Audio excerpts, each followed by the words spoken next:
What's up, champ? Hey, Gil, this is one of my subscribers. I want to answer your questions regarding seller financing subject to and some other questions you had regarding my journey. First of all, I want to say thank you for being a subscriber and watching. And for you, that's not Gil, if you have any questions or comment, leave it below. I'll be happy to answer those questions.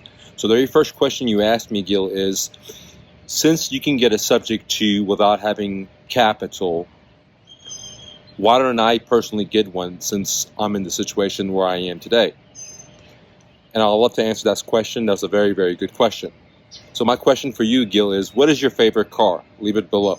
Let's say you have a dream car, okay? Let's say it's a Mercedes or it's a Porsche or it doesn't matter what it is. Whatever your dream car is. My dream car was a SL 550 AMG, black on black. So if I just gifted you my dream car, okay, you didn't have to pay any money for it, zero. Okay, I'll just give it to you for free. Now my question is, do you gonna need any money driving it? Leave a comment below, and the answer is yes. You will need money driving the car, even if you got the car totally for free. Doesn't matter if it's a $20,000 economic car or it's a $100,000 plus luxury car.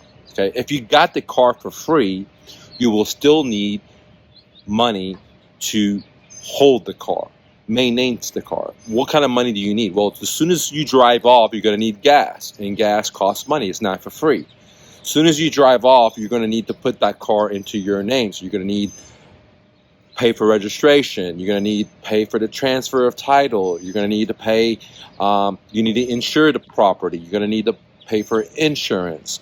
You're going to need to pay for inspection. You're going to need to pay for registration for the city to make their taxes. So right off before you drive the car, you got to put it under your name. You have to insure it. You got to make sure it has gas in it. So I hope that answers your question, because you didn't have to pay $100,000 for a car like I did. I'm going to gift it to you for free.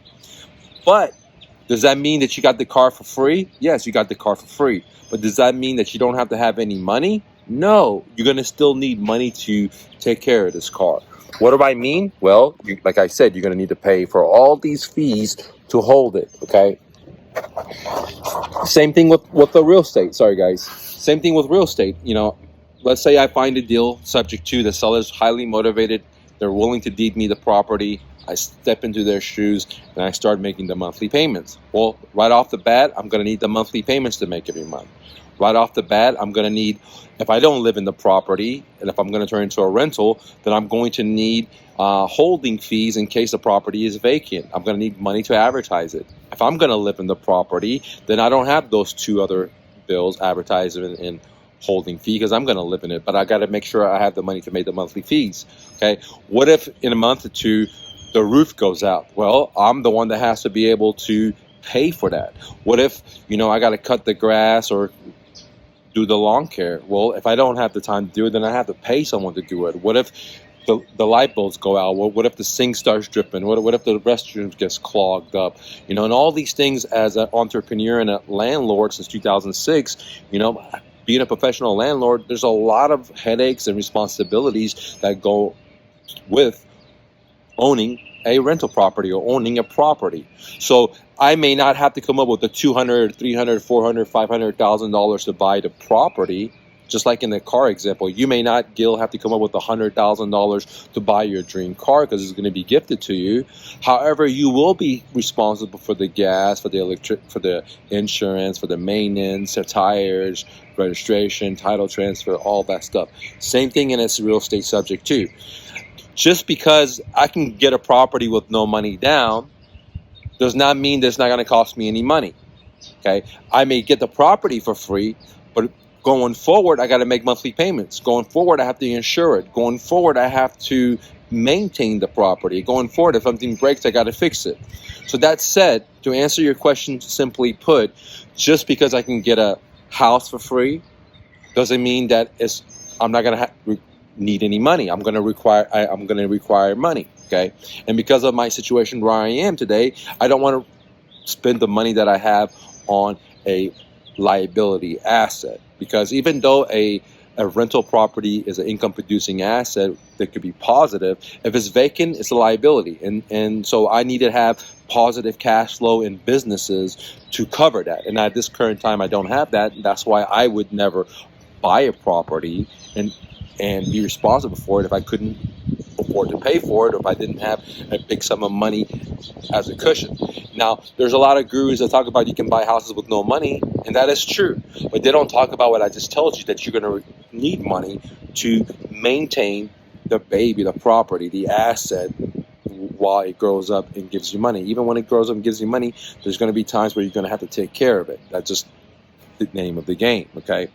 Now, that was a very, very good question. I hope that answers your question. Now, most people are going to have to spend money to find one of these subject to deals or seller financing deals, and then they're going to have to spend money to have the capital to buy it. Maybe they're behind 3 months or 2 months, and then they're going to have the maintenance fee.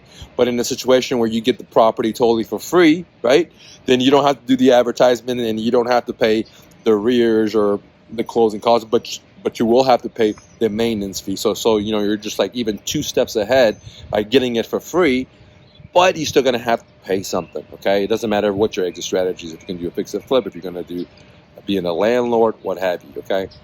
Now, Gil also asked me another good question. He said, Mike, why don't you get a free cell phone? I know you're in a tough situation, and to answer that question is that I don't want anything for free in life. Let me say that. I don't want a handout. I don't want Big Brother to take care of me. I don't want a bank to take care of me. I am the type of individual that I believe that I can create myself. I have my own responsibility and accountability. So if things don't go right, man, I'm just going to tighten my belt till things go right. If things don't go right, I'm not scared to live on the streets to be my dreams. And that's the difference between me and some other individuals or gurus, is a lot of the gurus were willing to borrow money to be their dreams, to get into debt, which I'm not. And they're willing to get the cheese from Uncle Sam, which I'm not either, because I believe that less government is better for you and me. I believe in freedom and liberty. And to have freedom, you have to have responsibility, okay? I mean, it's so crucial. Again, let me say that. Freedom comes with risk and responsibility and accountability. If you delegate that out, then you're not having freedom. Like the guy that's in a strap jacket in prison, he's 100% safe, but he has zero freedom. Versus the guy that's in a prison cell, he has a little bit more freedom, but he doesn't have that much risk, right? But he doesn't have as much freedom in you. Where if you have a job, you feel what I'm saying? Well, if you're a total entrepreneur and you're not willing to borrow money or get into debt, then you got to take massive risks. But you're massively free. So they go hand in hand. The last question Gil had is subject to investing a good time in today's market? Well, I'm not a financial advisor or attorney or anything like that. This is just my personal belief. But it doesn't matter if the market is up, sideways, or neutral. There's always going to be a pool of motivated sellers. There's always going to be people that are behind their payments, that lost their job, death in the family, divorce. These things are always going to be there. But what makes things interesting right now is because we have a worldwide conflict. We have inflation. We have massive tightening of lending. We're having massive interest increase. We're having people not have a whole lot of money. Okay, people getting laid off, and we're heading, in my opinion, to the darkest depression that America's ever seen, which all leads me into believing that not only we're going to have the average, right, motivated sellers, but we're going to have a whole bunch of new motivated sellers that are being forced into this category because of external forces that the Fed and Big Brother has created for us. Okay, so when you have 2 types of motivated sellers merging into one, then you're going to have, of course, more motivated sellers. Okay, so it doesn't matter what time it is, subject to seller financing, buying properties from motivated sellers. It doesn't matter if it's from cars, boats, real estate. It's always a great idea, in my opinion. But in a recession, in a depression like we're going through now, it's always better because there's always more motivated sellers and there's always less buyers, because most people don't have the money because everyone relies on credit, and credit is being contracted. So if you have cash or you're able to negotiate creative seller financing, doesn't matter if you're buying cars, real estate, then it's a great time. So to answer your question, is subject to a great game plan for 2023? Absolutely. 2024? Absolutely. And going forward, yes. Contraction of the money system, which means less buyers, more motivated sellers out there because they're getting their jobs fired, they're not able to sell their properties, the market is shifted. And so when you add that up on top of the every day, every year, motivated sellers, people that are going through divorces, inheritance, etc., you add that up, now you're getting a bigger pool of motivated sellers, which only means opportunity for people that have the skills. If you don't have the skills, then go down and download my mother course at myrealestatedojo.com at an extremely almost a free 90%, 99% off or something. Peace.